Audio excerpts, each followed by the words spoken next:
नमस्कार मित्रों, स्वागत अभिनंदन आपका अपने इस चैनल एस्ट्रोलॉजी विद प्रीति में। मित्रों, आज मैं लेकर आई हूँ सूर्य के मिथुन राशि के गोचर के विषय में कुछ जानकारी। मित्रों, पहले के एपिसोड में भी मैं बता चुकी हूँ कि सूर्य का गोचर बहुत महत्वपूर्ण होता है क्योंकि सूर्य ग्रहों के राजा हैं। आपकी कुंडली में मान प्रतिष्ठा को प्रदर्शित करने वाले सूर्य ही हैं। सूर्य अगर आपकी कुंडली में अच्छे हैं तो आपको मान सम्मान प्रतिष्ठा प्राप्त करने में कोई भी दिक्कत नहीं होगी और बहुत आसानी से ये प्राप्त हो जाएगा। लेकिन अगर आपकी कुंडली में सूर्य अकारक हैं, कहीं ना कहीं खराब हैं, तो आपको अपमान अपयश प्राप्त होता है।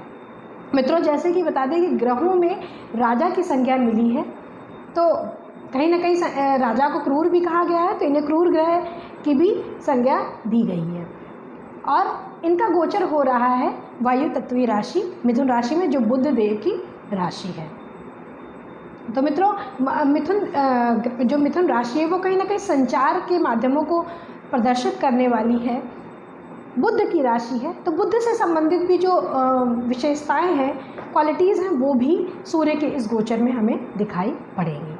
तो मित्रों, चलिए नोट कर लीजिए कि जो ये सूर्य का गोचर हो रहा है, ये मिथुन राशि में 15 जून 2021 को सुबह 5:49 पर हो रहा है और यहाँ पर जो सूर्यदेव हैं वो विराजमान रहेंगे 16 जुलाई 2021 को।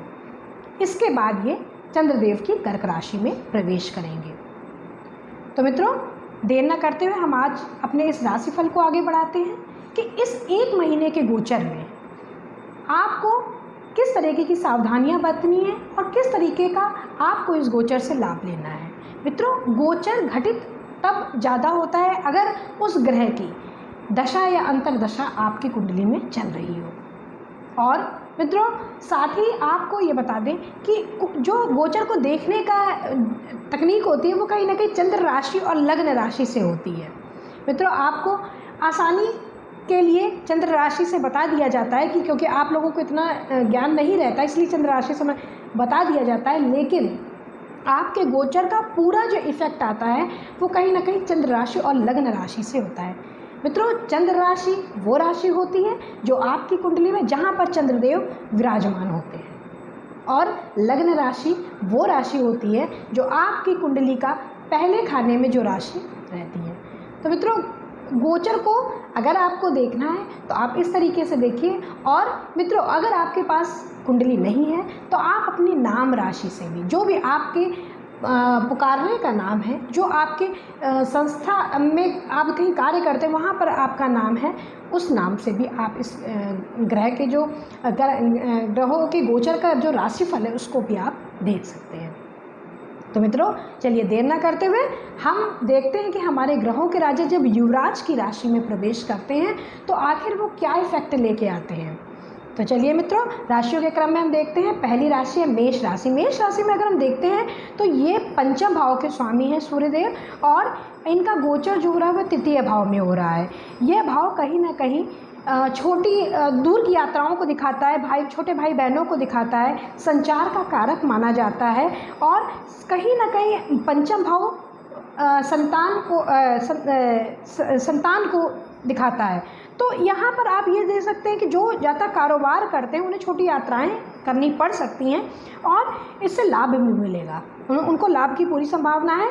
बच्चों की शिक्षा को लेकर थोड़ी सी चिंता आपको रहेगी, लेकिन कहीं ना कहीं वो भी अपने रचनात्मक फील्ड में आगे बढ़ेंगे। सरकारी नौकरी से संबंधित कोई बात चल रही है तो इस समय अच्छा है, आपको मिल सकती है।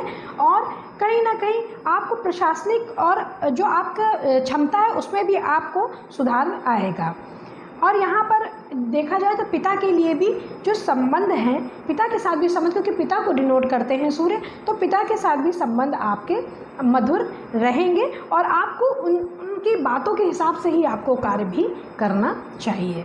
तो मित्रों, आपके लिए उपाय, आपको रोज़ सूर्य को 3 बार अर्घ्य प्रदान करना है और साथ ही भगवान शिव की पूजा करनी है। राशियों के क्रम में दूसरी राशि है वृषभ राशि। वृषभ राशि में हम देखते हैं कि चतुर्थ भाव के स्वामी हैं सूर्य, और ये गोचर कर रहे हैं द्वितीय भाव में।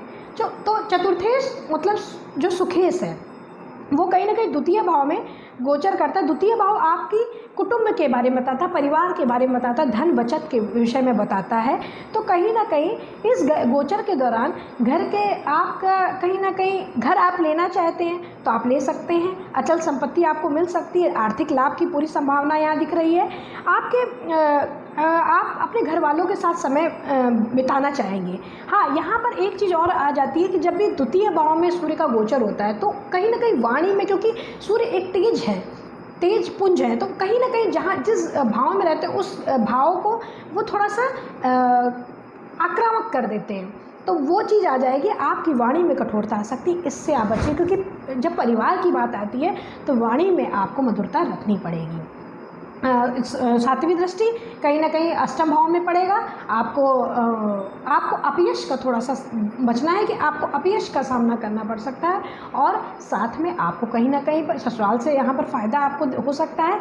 आपको जो अकल्ट साइंस है, ज्योतिष विज्ञान, इन सब चीज़ों में आपको रुचि हो सकती है। आध्यात्मिक के क्षेत्र में आप आगे बढ़ सकते हैं, इसके लिए आपका ये गोचर बहुत अच्छा है। और कहीं ना कहीं आपको स्वास्थ्य पर अगर नज़र डाली जाए तो आँखों और चेहरे से संबंधित परेशानियों से बचकर रहें।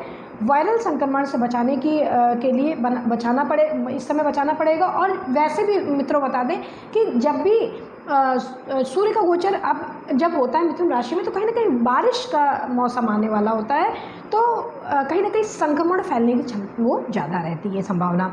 तो यहाँ पर उपाय आपके लिए यही है कि भगवान सूर्य को आपको 3 बार अर्घ्य प्रदान करना है और आदित्य हृदय स्तोत्र का पाठ करिए। राशि क्रम में तीसरी राशि है मिथुन राशि, बुध देव की राशि है और यहाँ पर सूर्य तृतीय भाव के स्वामी होते हैं और आपके लग्न भाव पर ही ये गोचर कर रहे हैं। तो प्रथम भाव को अगर हम देखें तो व्यक्तित्व को दर्शाता है। आपके व्यक्तित्व में गंभीरपन आएगा, कहीं ना कहीं सूर्य का तेज आएगा आपको कहीं ना कहीं। लेकिन हाँ, यहाँ पर थोड़े से कहीं ना कहीं जब सूर्य आते हैं आपके लग्न पर तो आपकी लोगों के प्रति आपकी छवि ऐसी बन जाती है कि आप कहीं ना कहीं घमंडी हैं, आपके अंदर अहंकार है।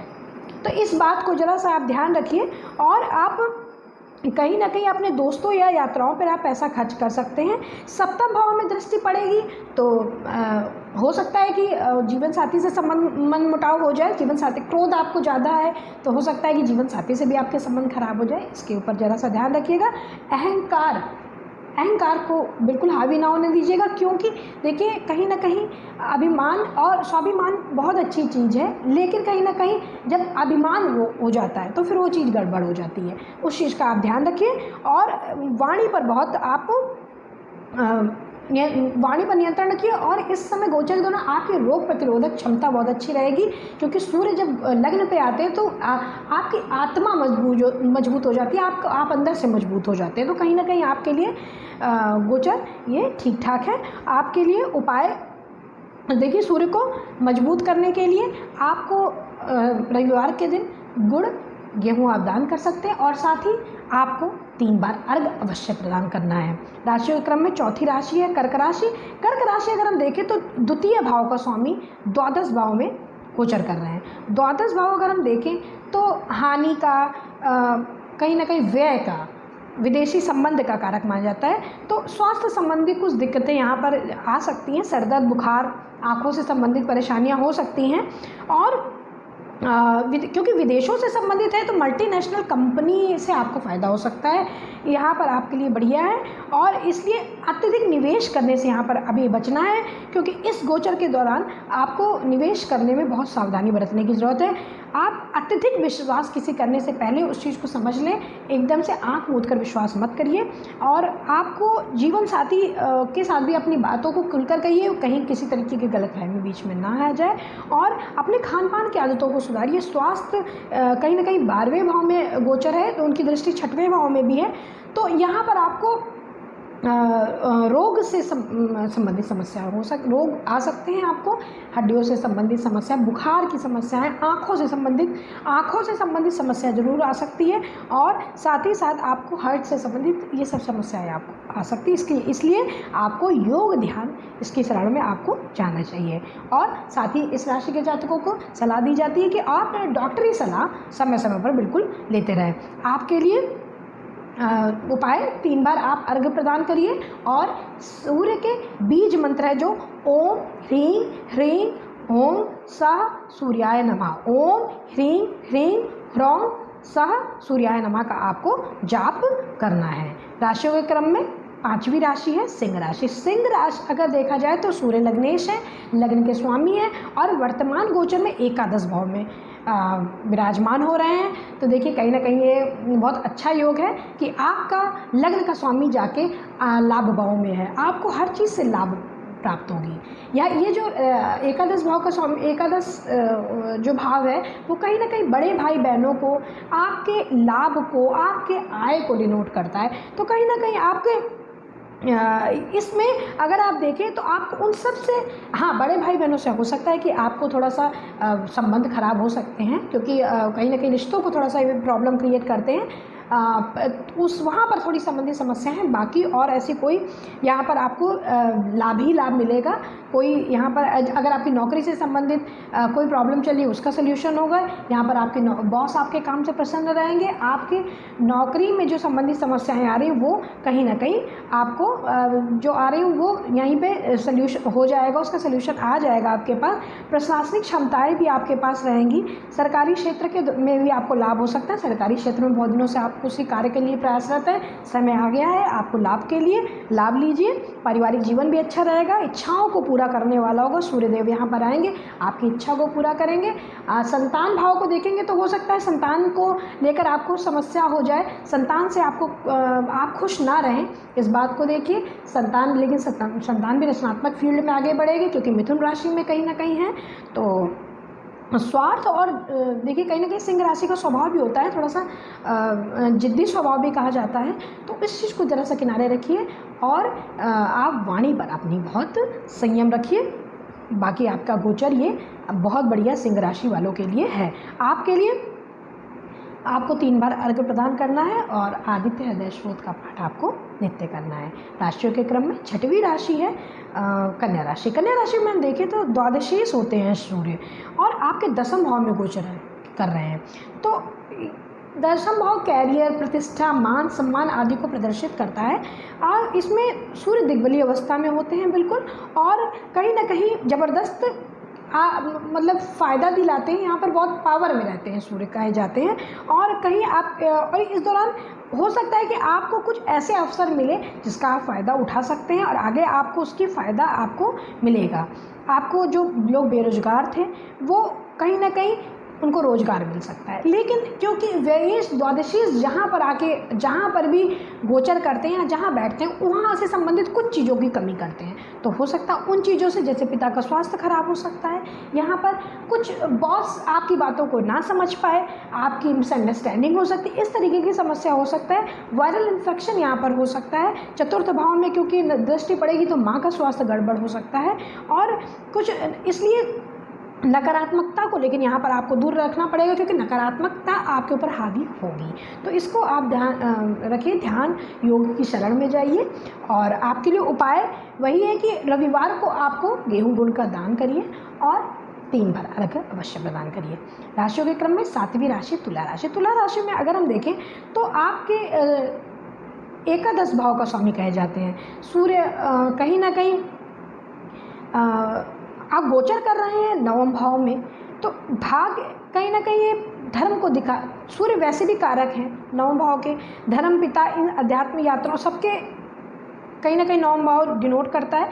तो पिता से आपका क्योंकि कारक है तो कहीं ना कहीं जब उस वहाँ पर गोचर करता है तो कहीं ना कहीं पिता से संबंधित समस्याएं करेगा, पिता से नोकझोंक हो सकती है, उनको स्वास्थ्य संबंधी समस्या हो सकती है। इसके ऊपर ध्यान रखिए। अहम की भावना, क्योंकि आपके अंदर भी अहम आएगा और उनके अंदर भी अहम आएगा, तो टकराव हो सकता है।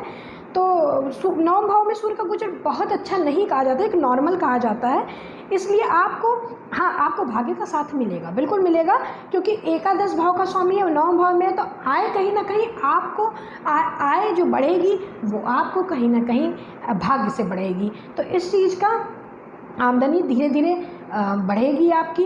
और आपके दूर रिसर्च का कोई काम ऐसा चल रहा हो तो आप बिल्कुल उस फील्ड में जाइए, बहुत बढ़िया। इस समय बाहर विदेश जाने का प्लान है, बिल्कुल अच्छी बात है, आप कर सकते हैं। आपको समस्या राशि के जातकों को स्वास्थ्य संबंधी समस्या आ सकती है, और अगर आपको किसी भी तरीके की फेफड़ों से संबंधित समस्या या इस तरीके की समस्या आ रही है तो आप तुरंत डॉक्टर को दिखाइए, क्योंकि कहीं ना कहीं यहाँ पर डॉक्टरी जांच दिखा रहा है कि आपको डॉक्टर के संपर्क में रहना पड़ेगा। और कहीं ना कहीं मिथुन राशि संचार और कौशल को भी दिखाती है, तो आपके संचार और कौशल में आप में भी कहीं ना कहीं बढ़ोतरी होगी, और क्योंकि तृतीय भाव को वो देख रहे हैं तो वो भाव भी संचार और कौशल का है, तो वहाँ पर आपको कहीं ना कहीं पर सफलता मिलेगी। वहाँ उससे संबंधित आप कुछ काम करते हैं तो आपको बिल्कुल यहाँ पर प्रगति मिलेगी। आपके लिए उपाय है 3 बार आप बिल्कुल अर्घ्य प्रदान करिए सूर्यदेव को, और साथ में आपको आदित्य हृदय शोध का पाठ करना है।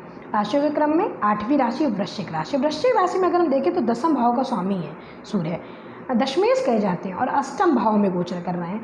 तो अष्टम भाव जो होता है वो कहीं ना कहीं अष्टम भाव में किसी भी ग्रह का गोचर बहुत अच्छा नहीं कहा जाता, जबकि सूर्य को ये कहा जाता है कि वो आत्मा के कारक है। आत्मा को अष्टम भाव में कोई प्रॉब्लम नहीं होती, कोई परेशानी नहीं होती, लेकिन फिर भी कोई भी ग्रह जो खराब भाव में जब आता है कहीं ना कहीं उस भाव की जो निगेटिविटी है वो उसमें कहीं ना कहीं आ जाती है। वो पूरी कोशिश करता है कि उस भाव को जैसे सूर्य और चंद्रमा को कहते हैं कि अष्टम भाव का नहीं दोष लगता है, लेकिन फिर भी आप देखेंगे जब चंद्रमा अष्टम में रहते हैं तो व्यक्ति को संबंधित समस्याएं देते हैं कहीं ना कहीं। तो वैसे ही सूर्य भी हैं, जब अष्टम भाव में आएंगे तो आपको कहीं ना कहीं कोई भी कार्य कानूनी कार्य को करने में बहुत समझना है, क्योंकि यहाँ पर अपयश बिल्कुल दिलाते हैं। कोई आपका जो छुपा हुआ चीज़ है वो बाहर निकल के आ जाती है, स्कैंडल जिसे कहते हैं वो आदमी की बाहर निकल सकती है, आ सकती है। और उनका द्वितीय भाव में जब दृष्टि पड़ती है तो वाणी खराब कर देते हैं। वाणी खराब कर देने से क्या हो जाता है कि आपके परिवार में आपकी प्रॉब्लम होने लगती है, आपकी अहंकार की भावना है वो हावी होने लगती है, और वो कहीं ना कहीं लोगों में टकराव की स्थिति बनती है। और पैतृक संपत्ति से संबंधित अगर कुछ काम चल रहा है तो ये समय सही है, वहाँ पर आपको मिल सकता है। और कहीं ना कहीं सरकारी क्षेत्र में आपको अगर आपका चल रहा है, नौकरी में भी कोई भी कार्य ऐसा है जो आप नया करना जा रहे हैं तो 1 महीने का गोचर है, इसको निकल जाने दीजिए, इसके बाद ही अपने आप को करिएगा। और आपको लोगों के साथ कहीं ना कहीं मजबूत रिश्ता बनाइए, उसमें ही आपकी भलाई है। और कहीं ना कहीं अहम की भावना को बिल्कुल किनारे करके करिए, वरना आपके लिए ये बहुत ज़्यादा कहीं ना कहीं आगे आने वाले समय में यही चीज़ आपके लिए खतरनाक हो जाएगी। आपके लिए उपाय सूर्य को 3 बार अर्घ्य प्रदान करें, अगर संभव हो सकता है रविवार को उपवास कर सकते हैं तो करिए, वरना आप रविवार को गेहूं गुड़ का दान कर सकते हैं। राशियों के क्रम में 9वीं राशि है धनु राशि। धनु राशि के जातकों के 7वें भाव में यहाँ पर सूर्य का गोचर होगा। यहाँ पर जो 7वां भाव होता है वो कहीं ना कहीं साझेदारियों का भाव होता है, कहीं ना कहीं आपके रिश्तों का भाव होता है, आपके लाइफ पार्टनर का भाव होता है। तो यहाँ पर क्रोधी अगर चूँकि देखिए सूर्य आएंगे तो क्रोध आप में भी रहेगा, क्योंकि वो लग्न को देखेंगे, और कहीं ना कहीं आपकी पत्नी में भी होगा। तो कहीं ना कहीं ये जो मतभेद का कारण बनेगा, अहम टकराव की समस्या यहाँ पर दिखेगी। इसलिए कारोबारी जो साझेदारी भी चल रही है उसमें भी प्रॉब्लम आ सकती है, इस पर ध्यान रखिए। अच्छे संबंध बनाए रखिए। और जहाँ जो लोग संचार से जुड़े हुए कार्य में, क्योंकि मिथुन राशि है, संचार और मैनेजमेंट को दिखाती है, तो ये राशि में जब भी सूर्य का गोचर है तो इससे संबंधित जो लोग हैं उनके लिए फ़ायदा गोचर लेके आया है।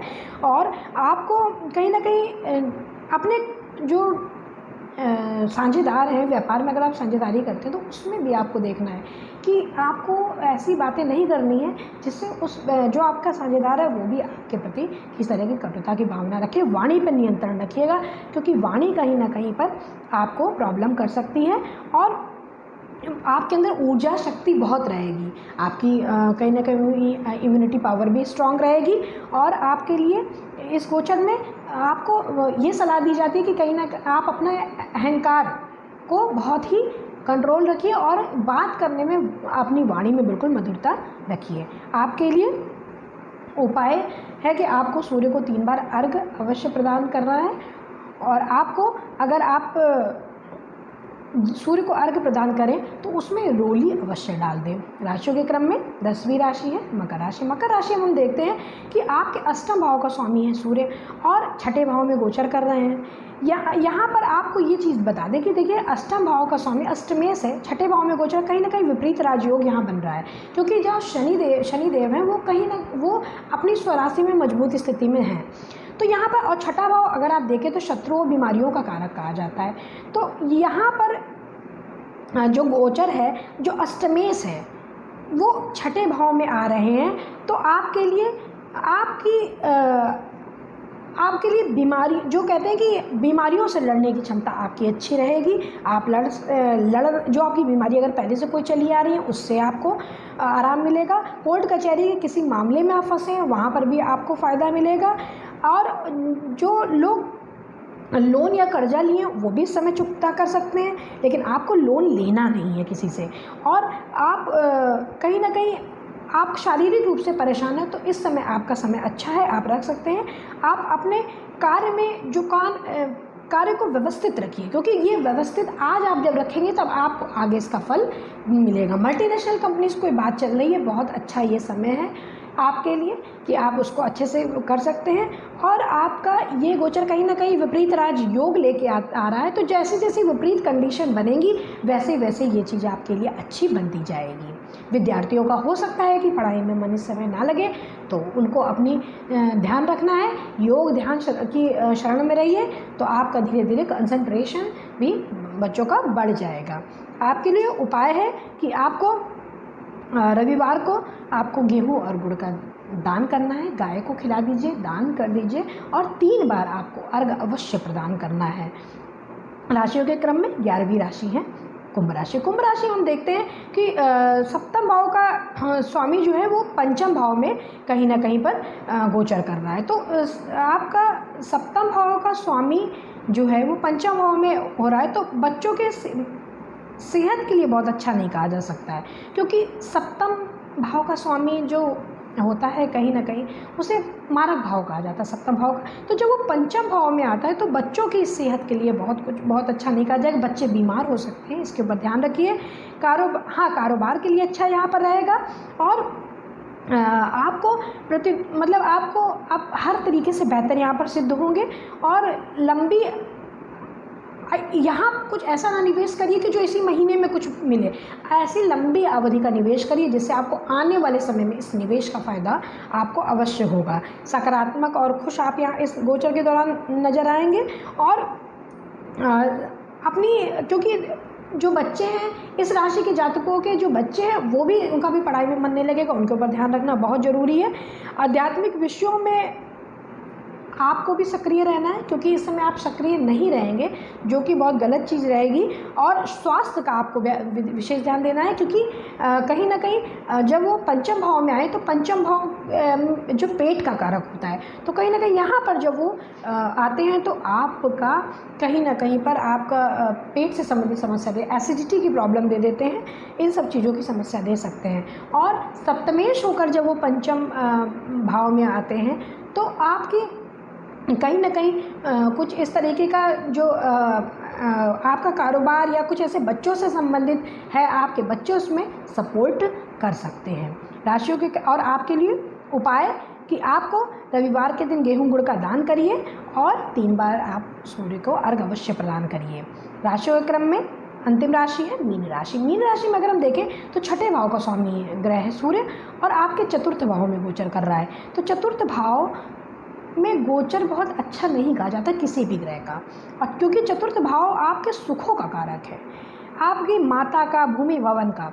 तो यहाँ पर जब सूर्य देव आते हैं तो वो वहाँ पर कहीं ना कहीं, क्योंकि उष्ण ग्रह हैं तो कहीं ना कहीं उष्णता दे देते हैं। तो उस भाव में जब उष्णता देते हैं तो वहाँ पर सबसे पहले परेशान करते हैं किसको? माता के स्वास्थ्य को। माता को ब्लड प्रेशर से संबंधित समस्या हो सकती है, हार्ट से संबंधित समस्या हो सकती है, तो उनका विशेष आप ध्यान रखिए। जब वो आते हैं कहीं ना कहीं आपको अचल संपत्ति दिलवा सकते हैं, अचल संपत्ति आपको मिल सकती है। बाकी भावनाओं से संबंधित जो चीज़ें हैं उनमें आपको परेशानियां होंगी। पिता का स्वास्थ्य भी थोड़ा सा गड़बड़ रह सकता है, इसके ऊपर भी ध्यान रखिए। और कहीं ना कहीं उनके घर में आपको इस गोचर काल के दौरान आपको कहीं ना कहीं कुछ ना कुछ समस्याएं हो सकती हैं। जैसे आपको खुद को भी फेफड़ों से संबंधित समस्या या इस तरीके की सर्दी खांसी जुकाम बुखार की समस्या आपको हो सकती है, हृदय की समस्या हो सकती है। इस चीज़ का ध्यान दीजिए। जो भी सूर्य से संबंधित चीज़ें हैं उनके ऊपर आप ध्यान रखिए। दशम भाव में दृष्टि पड़ेगी तो यहाँ पर वो थोड़ा सा अच्छा प्रभाव देंगे। दशम भाव में कार्यस्थल में आपको अच्छा रिस्पॉन्स मिल सकता है। बस हाँ, अपने कार्य के प्रति ईमानदार रहिए, क्योंकि जहाँ पर ईमानदारी हटेगी वहीं पर ही कहीं ना कहीं पर आपको प्रॉब्लम आ सकती है। और नकारात्मकता से दूर रहिए। जितनी सकारात्मक रहेंगे उतना ही आपके लिए बहुत फ़ायदेमंद रहेगा। आपके लिए उपाय है कि आपको 3 बार अर्घ्य प्रदान करना है और आदित्य हृदय शोध का पाठ करना है।